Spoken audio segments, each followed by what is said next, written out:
You've made it into the circle. Now it's time to putt. How are you going to putt? All right, let's do this. This is Beaver Branch Disc Golf Clinic. Step 5, putting with Brian Morris, PDGA 16791. If you're liking these videos, like, subscribe, and share them with your friends. Let's go. Greetings and welcome back. This is Beaver Branch Disc Golf Clinic number 5. My name is Brian Morris, PDGA 16791, and today we are going to talk about putting.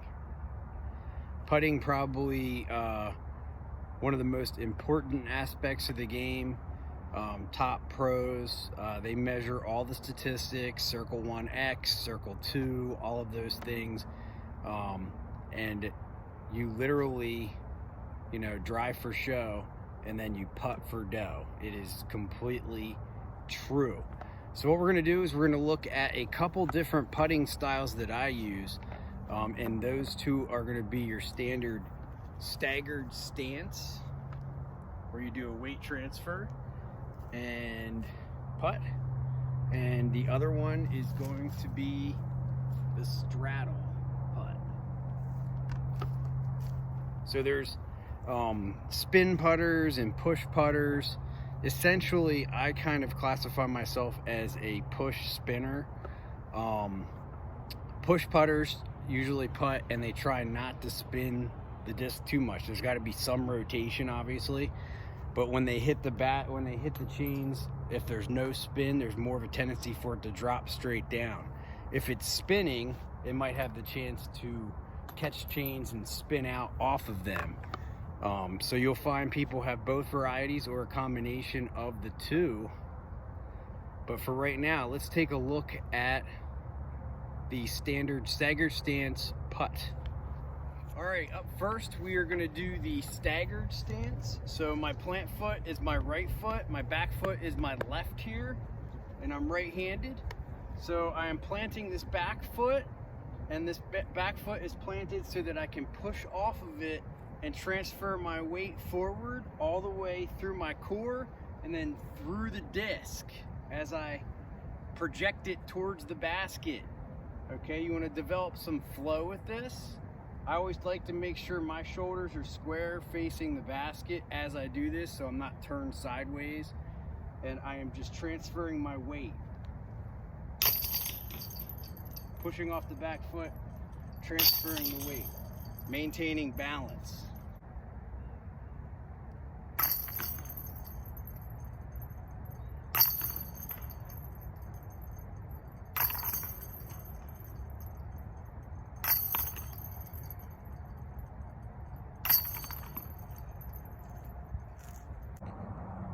All right, giving you a look at what I'm seeing as I'm putting here in my visualization. So I usually try to develop some sort of routine. Typically it's 1, 2, 3. Okay, and I want to get that until I can visualize exactly what my disc is going to do. And what do I visualize? I visualize my disc going up in the projectile, and I want that disc to be coming down the pole and into the basket. Okay, I want it to be coming down the pole and into the basket, so that if I overthrow my putt, I am not going to be dealing with a comebacker. This is a concept I read probably in the late 90s, an interview with Ken Climo in Disc Golf World, where he talked about his philosophy on putting being painting the pole. Okay, so thinking about that disc being a brush stroke down the pole, and as it goes down, it's into the basket. This also relates to me back to basketball and foul shooting, seeing it go down into the basket or into the net, if you will. That's what I really try to focus on and visualize right before I putt.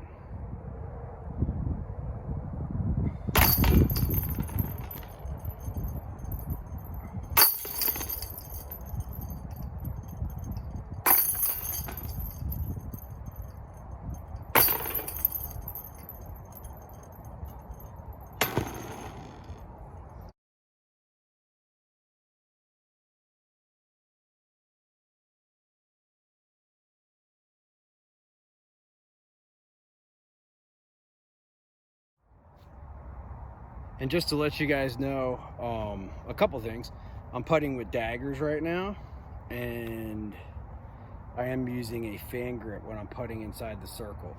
Okay, some people put their fingers up here. Whatever feels comfortable to you on that release that you can keep nice and consistent. And what we have set up here is a putting green.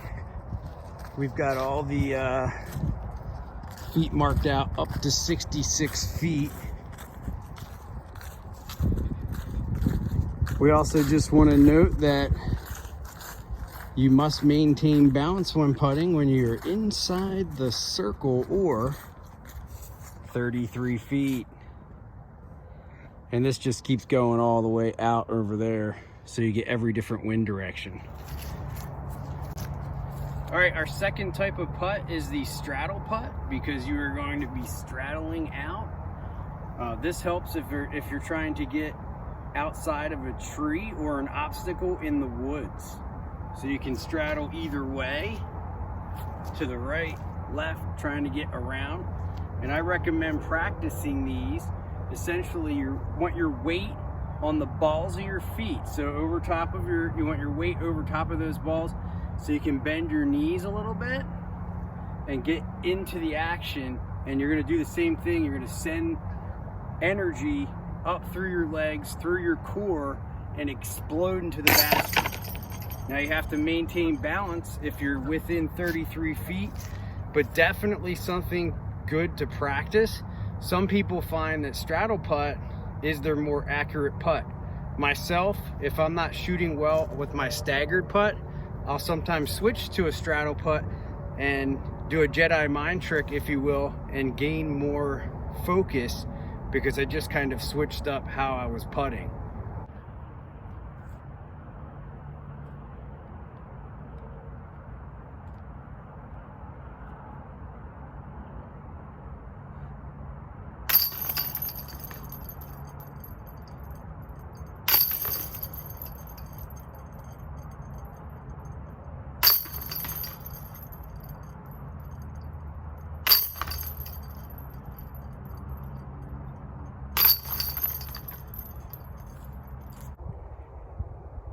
Just one other thing to mention on my projection here with my putts is I like to be coming in on hyzer, and while I'm painting that pole, I'm mindful that being to the right of that pole is going to be the sweet spot to drop it into the basket. So I like to come in with a little bit of hyzer into that basket. Just a real quick word on practicing putting. I recommend not putting for too long. Maybe putt 10 to 15 to 20 minutes tops, and then try to do a little bit of rapid release repetitions. You know, I'm into my muscle memory reps, depending upon how many discs you have. So I might get 5 to 10 of my putters and just boom, boom, boom, one after another. Trying to get that muscle memory down. The other thing you need to do is also practice situational putting. So setting up stations where you go through your entire routine after stopping for a couple seconds. That way you can kind of do a little bit of both, and you're really doing good practice, which hopefully will help you execute once you get out there on the course. And now some notes on wind direction.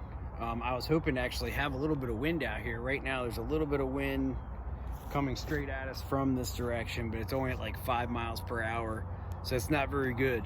But when putting into the wind, we can lose a lot of control on our disc. Okay, one of the biggest mistakes is to have your disc go nose up. Nose up, has a tendency to go up into the air. People will talk about being nose down or flat. This is when you need to spin. When you're going into the wind, you need to be able to spin that disc and get it right into the heart of those chains. A little bit harder to paint the pole in that case, but you definitely want to get out in the wind so you have no excuses. Other times when you're playing in a tournament and such, depending upon the length of your putt, you might just want to lay up. Okay, so playing the wind is very important, especially on that putting green. Now, if you're putting with a tailwind, like the wind's coming over your back hard, okay, the tendency is for your disc to drop hard to the ground. It's going to push it down.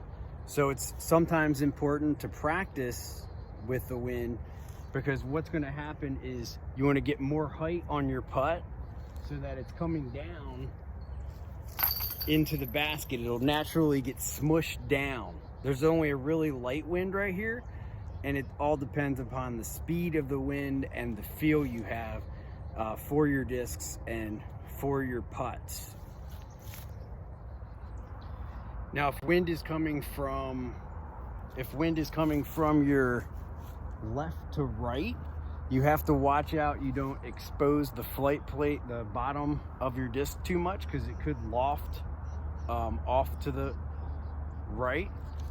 But in general, it'll cut through there. It's almost like riding a wave, if you will. I heard some golfers talk about that, just kind of catching it and sending it into the basket.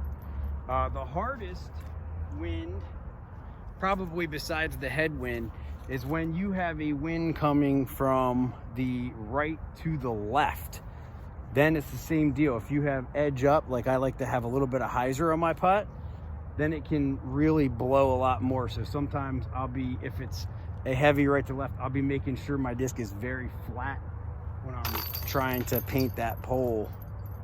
And it'll typically cut through the wind better than we think it will. I think a lot of the times the wind game is mentally draining, especially when it's like 30, 40 miles per hour. But I think that it's somewhat overrated, and I think that's the times when we have to really buckle down and play golf, figure out when to lay up and when to go for that putt. Well, that's it for 5.0 putting. Thanks for all the support. Like, share, subscribe, and we will see you on the next one.